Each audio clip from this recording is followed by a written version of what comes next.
মসজিদে আকসা এটা এমন একটি মসজিদ যেই মসজিদে আমার নবী মেরাজে যাওয়ার সময় নামাজ পড়েছেন। এই মসজিদ সেই মসজিদ যেই মসজিদের পাথরগুলো একদম সমুদ্রের তলদেশ থেকে জিনদের মাধ্যমে উঠানো হয়েছে। প্রত্যেকটা পাথরে সূরা ইয়াসিন লেখা ছিল।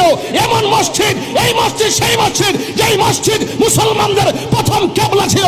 জীবনের রক্ত দিয়ে হলো সেই মসজিদ আকসাকে রক্ষা করে ছাড়বো, ঠিক কি না বলা?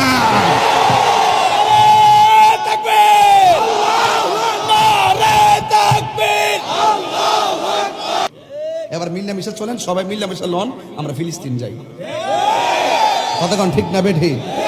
পরিষ্কার কথা। আসেন, বসেন, কথা বলেন। আসেন, আমরা কি ধারণ করি বুঝা যান। বয়েথের বাংলার জমিন স্যার তিন বেলা খাইয়া খেয়া খালি ফেসবুকে লিখলে চলতো না, ডাইরেক্ট চলে আমরা যাই। আমরা প্রস্তাব করি, আমরা পাঠাই দেন। শুধুমাত্র বেশি আমরা ট্রেনিং লাগতো না, ডাইরেক্ট সমান করে বললাম। কতক্ষণ ঠিক না? আইন মুসলমানদের অবস্থা ভালো না। আমরা ঠেলাঠেলির কারণে কিন্তু এই সুযোগটা হয়েছে। আজকে ইহুদির পিছনে ইহুদিকে সহযোগিতা করছে, কাফের পাশে কাফের দাঁড়ায় গেছে, আর আমরা মুসলমানের পক্ষে দাঁড়াইতে পারতেছি না। এর চাইতে বড় লজ্জাকর কিছু হতে পারে না, ঠিক কিনা বলেন? মানববন্ধন করলে হবে না। আমাদের মাননীয় প্রধানমন্ত্রী বলছে আমরা ফিলিস্তিনের পাশে আছি।